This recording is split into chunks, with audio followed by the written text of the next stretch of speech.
Hello and welcome to another edition of the Nerd Enterprises Incorporated webcast. My name is Seth David, and as always, I'll be your host for the next 10 minutes or so. We're going to do a webcast today on QuickBooks and how to set up your QuickBooks file to handle your personal finances.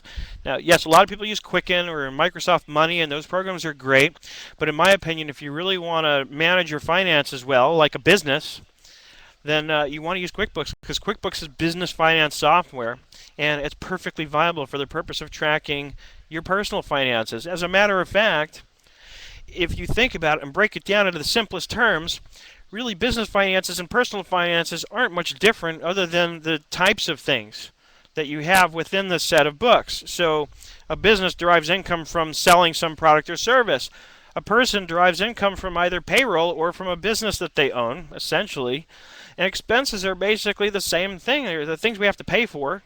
On a business, there might be some different types of expenses than what we have on a personal set of finances, but in the basic generic terms, it's still expenses. It's still money coming in versus money going out. And in both cases, I probably have some debt, and I have to pay that debt off, and I have to understand that every time I make a payment to pay that debt off, there's two components. There's how much of the principal am I paying off and how much interest is being paid off. So broken down in the simplest term, business finances are very much the same as personal finances, and that's why I always take exception when people say, oh, you need a different expert for business versus personal. It's the same thing. It's just a few different dynamics, maybe different descriptions of different categories, expenses on a business that you might not have on personal. But other than that, it's basically the same. It's just structure. So anyway, that's my quick little rant on that. And with that all being said, let's get started. As always, I'm going to take you on a wonderful journey and share my computer screen with you. And right about now, you should be seeing the QuickBooks screen. It's the famous QuickBooks home screen. Now, I have to move quick. I don't have a lot of time. And I forgot to check my clock to see when I started this thing. So I have to move quickly. You're looking at a generic QuickBooks Company file. I just closed the home screen, and what I did was I set up a sample file with basically no chart of accounts. And that's really the point of this webcast, is to talk to you about the chart of accounts, because that's the equivalent of what they call categories in Quicken, and that's what I want to set up to describe my income and expenses. So I go to Lists, and I go to Chart of Accounts. And let's blow this up so we can actually see. Now, when I create a standard set of books, even if I choose to have no accounts created for me, there are a few basic accounts that are required, and QuickBooks creates them for you regardless. So we can just ignore these. The first thing we want to do is create a bank account. So I hit Control-N for New, and it lets me set up accounts. And of course, one of the choices is Bank. I click Continue. I call it Bank Money. Save and close. And of course, they're always trying to sell me something. And now we can describe the income. And if you're an employee, whoops, I hit the wrong thing. I hit Control-I. What I really want to do is hit Control-N for New. And again, one of my choices is Income because it's fairly common to have income on a set of books. And let's say we're on payroll, so we have Payroll Income.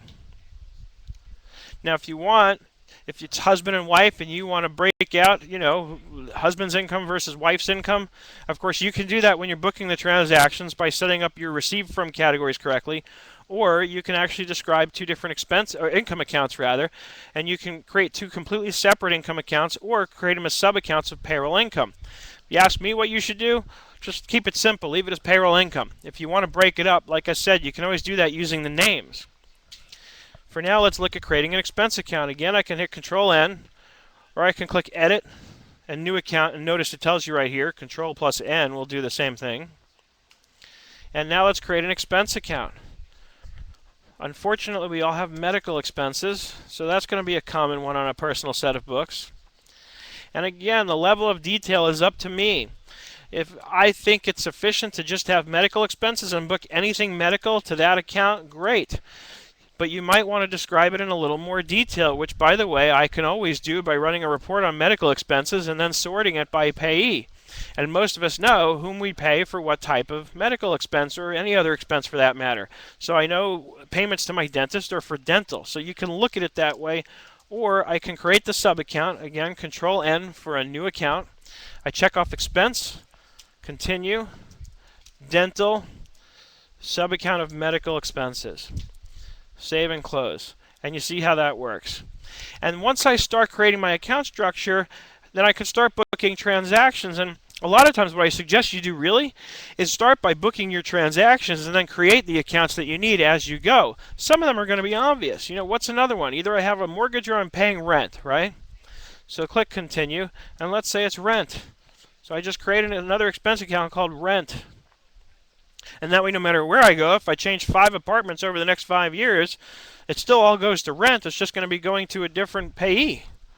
I don't need too many accounts. It's one of the problems I've encountered with a lot of businesses is they have too many accounts that describe too many different things, and a lot of it can be consolidated and described in a broader context in terms of the expense accounts. And then if I need further detail, I can always drill into those expense accounts, see what's in them, sort it by payee, and then see in a little more detail what went where.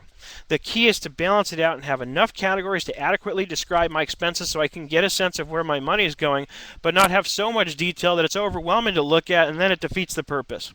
It's important to find that balance. So you want to put in detail here when you're creating these accounts, but not too much. Because remember, within each account, I might have multiple payees, and I can always describe things in terms of payee when I'm trying to get information back out of QuickBooks.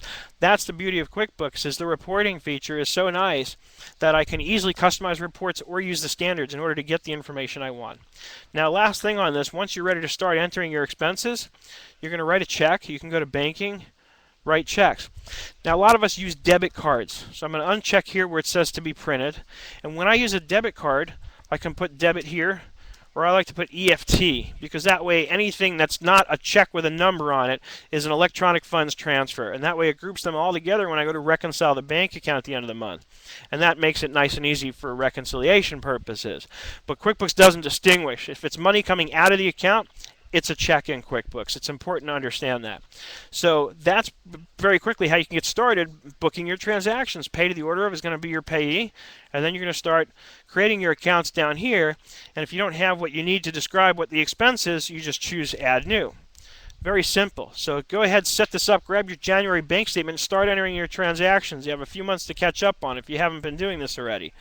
And of course, if you'd like help, just visit us on the web at nerdenterprises.com, go to our contact page and contact us, or give us a call at 866-945-8070, and we'll be more than happy to help you out.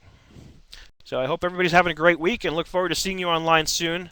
Enjoy the webcast and check back with us next week for another great webcast, and go to our blog for some of the old webcasts. We'll see you soon.